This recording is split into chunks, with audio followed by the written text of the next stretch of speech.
Oh, you're recording. What's up? What's up, dude? So you don't, I'm guessing then, based on works, you don't think abortion should be legal primarily as a form of birth control? Not at all. Okay.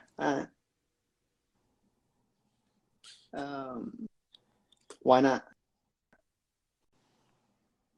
Okay, well, this is coming from my view. First of all, okay, do I see your side? Do I see people's side of the argument that abortion should be? I kind of do, to a sense. It's not that, like, I totally disagree, like, 110%.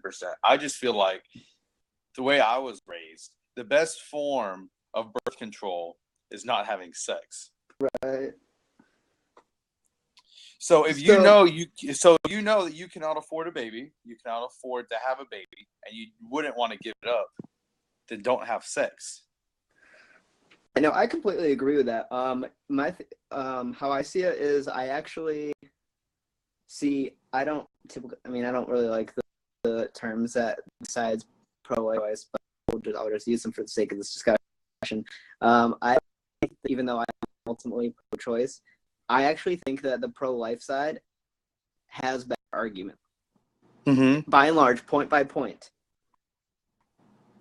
They have better arguments. I've argued for the pro-life side before, easily, and I won simply because they have better arguments. The one thing, the reason, and because I do agree that if you don't want to have a baby, then don't have sex. Mm-hmm. I mean, humans are just sexual by nature, so I mean, it's a little more complicated, but I generally agree that people shouldn't have kids. Think that poor people shouldn't reproduce. Early on because they can't afford it yet. It's pretty poor. So why would you then have a child, which will make you even more poor? And then I agree with don't have sex. I agree with wearing, where it's called wearing a condom, all this stuff. Plan B. Condoms don't always work. Pills don't always. None of these things are guaranteed, other than obviously not having sex. But exactly, the reality is people have sex. We're in a world where people have sex, and condoms don't always work. I'm not. So that's why I think people will say, "Oh, well, no one's really pro-abortion. I mean, we just think it'd be an option, whatever." And it's like, actually, I kind of am pro-abortion in the sense that I do think it should be. I support a woman's right to get one. I just don't think it should be used as a form of control.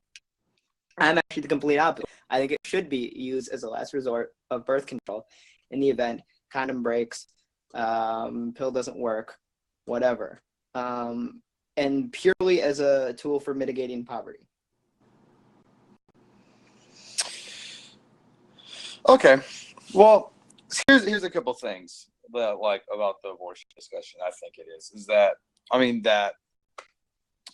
and okay, first of all, I am a lot of pro-life people are like pro-life in every way. My personal view, if I was the president of the world, I would have to swear that you can have an abortion if you were raped, like if your sex wasn't consensual, then you can get, like, it wasn't your choice to have a baby, or if it saved the mother's life. There's actually people out there that believe that the baby's life is like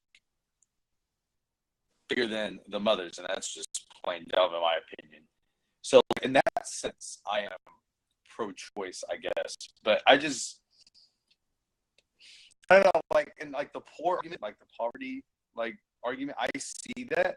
My birth mom, my birth parents, I live with my grandparents. Well, I'm in college now, but I lived with my grandparents my whole life. Like my birth, parents or whatever, they were strictly poor. Like we lived in the ghetto. Like I'm talking what was it? Like Social Security every month just to get by. And now I'm at a great university. I'm going to be making money for the rest of my life. So starting in poverty doesn't necessarily mean that you're going to stay in poverty. That's a different argument. Do you have a better chance of staying in poverty? Yes, but it's ultimately your choice. In this country, it is ultimately your choice if you're going to stay in poverty. Right. Well, I would mostly agree with that. I think my point in that is that I think that you should be able to. It's not. I do think you should limit it to the first trimester.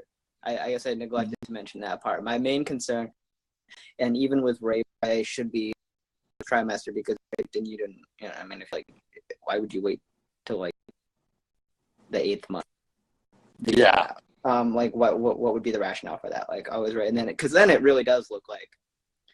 Well, I don't know. I mean, it's more complicated, but I mean, so I am limiting this to the first trimester. My exceptions for anything later than that would be, like you said, to save the life of the mother.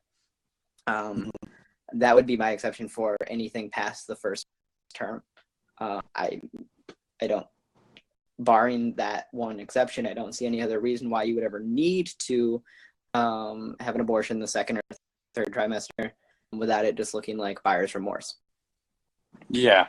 Which I don't necessarily, and that I don't accept. I don't accept that. The other thing that frequently comes when what constitutes when does life begin, and for that I usually just dismiss it in the sense that since there is no science, people like to think there really isn't a study on this yet, and since there is no consensus decision, therefore you can dismiss it as the discussion because it's not settled, so you can't use it for or against. It's a moot point. Yeah. Okay, I saw another then you're argument purely that you dealing posted. with It was talking about how Lincoln wasn't a good president. Now that was the one I wanted to really talk about. That one got me. Okay. We can talk about that one. This is coming from a Reagan conservative as myself, so I want to hear this. Conservative? What? Reagan conservative? I'm a Reagan conservative. I would generally define myself in similar terms. So basically, a Reagan conservative is a conservative that's not idiotic enough to actually deny climate change and who somewhat believes in amnesty. Besides that, I'm a cold hard conservative. Yeah, no, I would pretty much, I would agree. I'm definitely right of center. Sometimes extremely right of center, depending on the issue. Although it varies. Clearly, my position on abortion is not exactly, won't gain me any points in the Republican Party. Yeah. Although I don't know, Trump's position isn't exactly on Planned Parenthood isn't exactly orthodox. Don't get me started on Donald Trump. So Lincoln thing. Yeah, I had a discussion with someone about this earlier. And I mean, they tried to get really into absolutes and like this all kinds of like sidetracks and stuff. General concern with Lincoln is, and perhaps I overstated it in my original post, but whatever, hyperbole is what I do. I just don't think actions and the measures he took while he was president, such as suspending habeas corpus, deporting political opponents, shutting down newspapers that wrote negative things about him, nullifying emancipation laws, basically declaring martial law troops to quell riots, lots of things like that. Mm-hmm. I think those are things that I guess on principle can't really look past, and thus I think all the things that he actually did do, he ranges more towards being kind of tyrannical, and in that sense, I just think he's kind of overrated. Like, or he unified the country. Sure, I would push back to unify it that much because I mean there's still division from that particular era visible today. And so in that sense, you're like, well, yeah, but did he really? I just look at the measures he took to get to that point, and I kind of think, well, tyrant, like, I don't know. I think kind of overrated. Like, they buy him and just deify him as this great guy, and then he had Italy. Yeah. Actually, I'm going to bash him before I bring him back up. Actually, he was a modern abolitionist when he first came in, but like he said multiple times when he first like got into the party, like his goal was to like keep the Union together, and he said keeping slavery, then he would have done it. If that meant just like getting rid of slavery, he would have done it. So like if the North somehow made an agreement that they would have kept That is like that's facts. He went there. He went to the presidency saying basically he will do whatever it takes, even if like keeping the slaves, which is obviously terrible, to keep the union together. But right. yeah, I mean, I am like I'm not always say college. I actually like I was like I've been studying this, so I was studying Lincoln and everything in my history class, and like I know what your side is, but just the fact that he did like he was one of the main reasons why the Union stayed after like and like we got the Southern states back and we kept like the country, I guess in a sense. It's just something that like that just overlaps everything else. And like in the division today, that's like you really can't, you especially can't put it on Lincoln. There's like it's actually really honestly it doesn't have anything to do with the president. Like in my opinion, he's the leader of the country, but like for Barack Obama, first African American president, right? This country has arguably never been more divided since then. Yeah. And like, so we're not blaming Obama for starting all these race stuff or whatever. This stuff comes. I don't know. I'm like it just comes out like it's just like cycles. I guess like during like for example during the 80s, Ronald Reagan.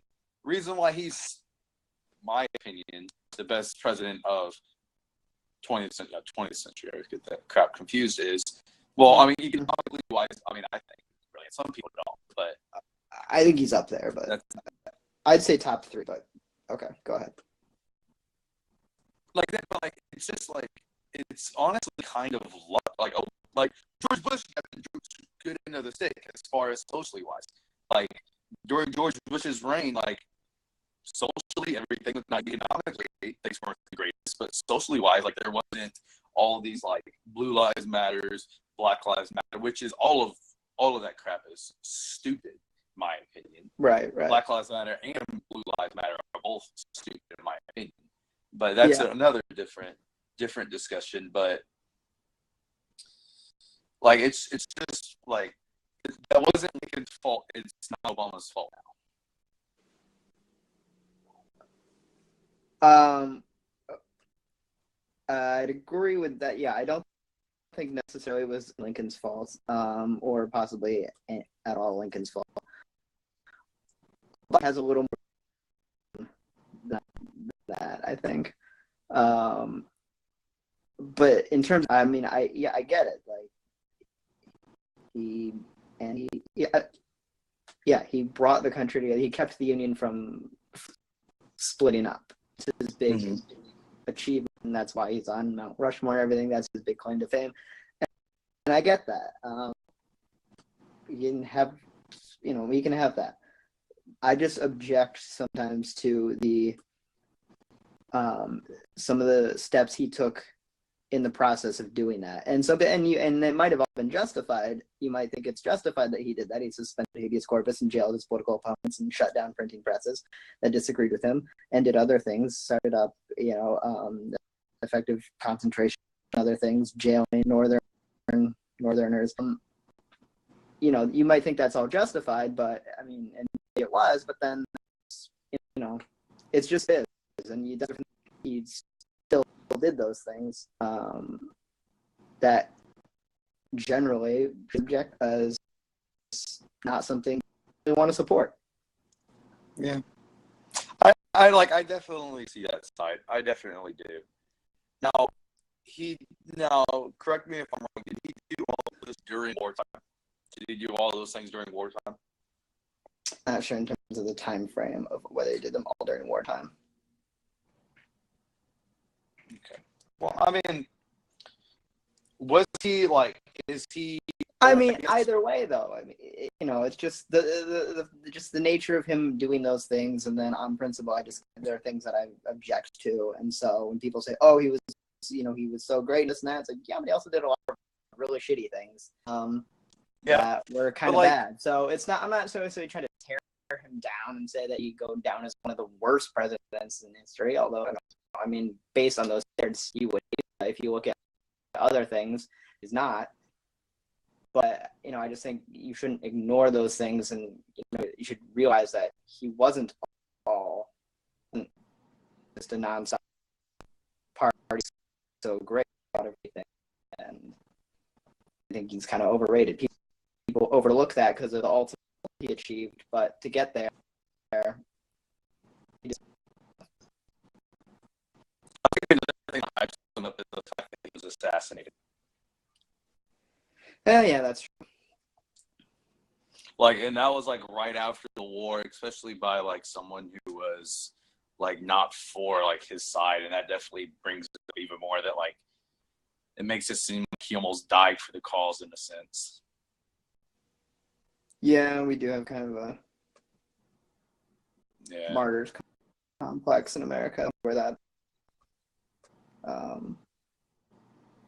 I see that. I mean, I just think that I just object to some of the actions he took while he was president, and think that people should not just automatically deify him because he's, part of talking piety. I just think people should be more informed on like the actual realities of some of the bad things while he's. And they tend to ignore those things simply because I'm Mount Rushmore, and therefore he's so great. And I just think he's overrated. Yeah. It's just that like with like, especially since it was kind of recent, like, I mean, obviously it was like almost 200 years ago, but like it's still like in the back, like we still hear about it every day. Like in schools, what were we taught when we heard about slavery? Lincoln freed the slave. Lincoln saved the Union. Like stuff like that. It's just like that generalization is just always going to, I guess, like what's the generalization of George Washington? He like won us the revolution. Like that's basically like that's generally what most look at it. He did not like win us the war. Britain lost the war for them. Like he made key costly mistakes that Britain probably should have capitalized on. Like throughout the war. Like but I mean those things the revolution is another look. Yeah, the Revolutionary War is another point where I kind of get the way that schools teach history and just American pompousness in general. This whole we beat the Brits kind of thing. It's like, well, my theory is that let us win. On paper, the British had every single. I mean, there's no reason they actually should have lost the war. They should have destroyed us.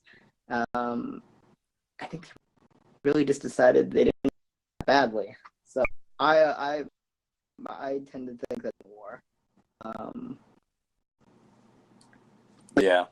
Another like George, again, these people are just sort of blown up to be bigger than life and really simplistic memes taught to us when we're kids, which I get. Like obviously, 7-year-olds aren't really interested in like, or necessarily gonna comprehend like an actually like a historically peer-reviewed essay on the history of the Civil War. So it's things like Lincoln freed the slaves, blah blah blah. I just think to do that, you have to whitewash over a lot of things, and then people, a lot of doing that for years. Obama's done mess up. George Bush did those things.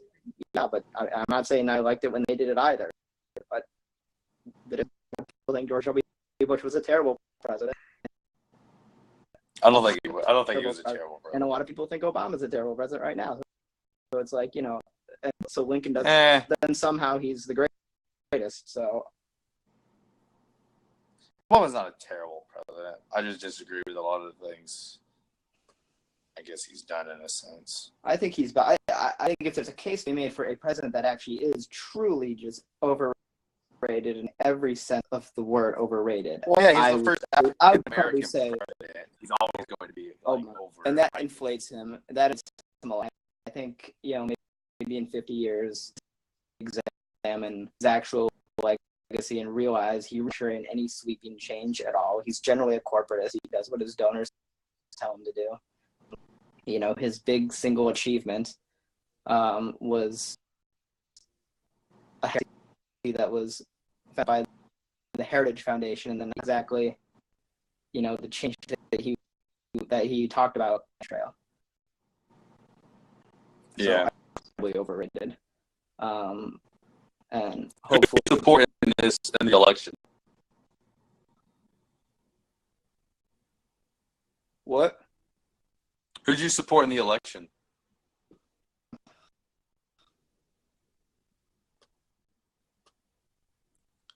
Can you hear me? I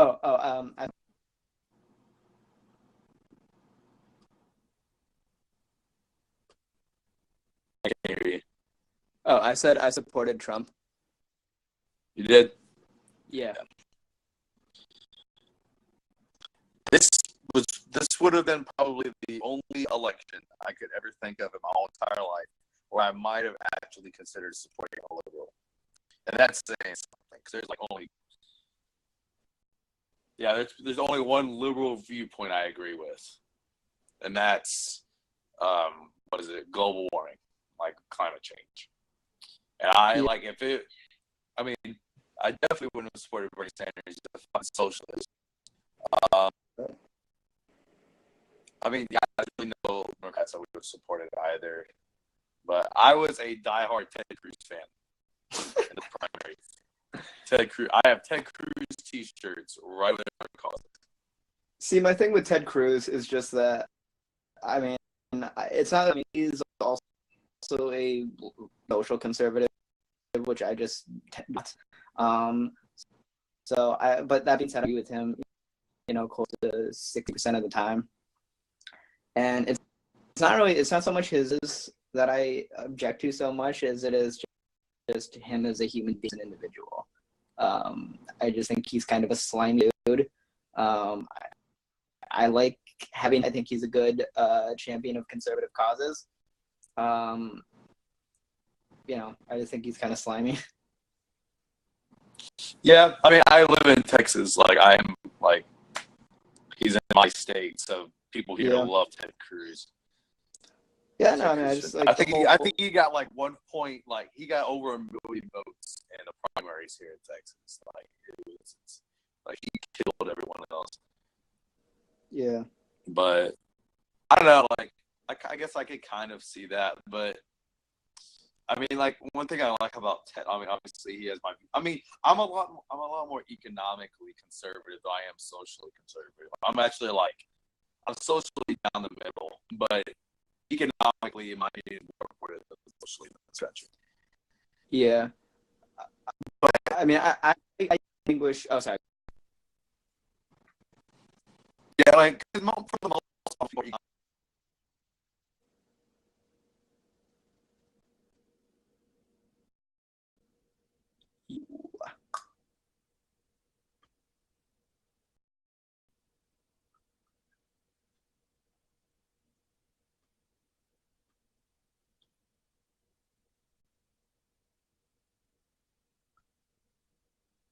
Problem with connection. Please wait 99 seconds. No. 3, 2, 1.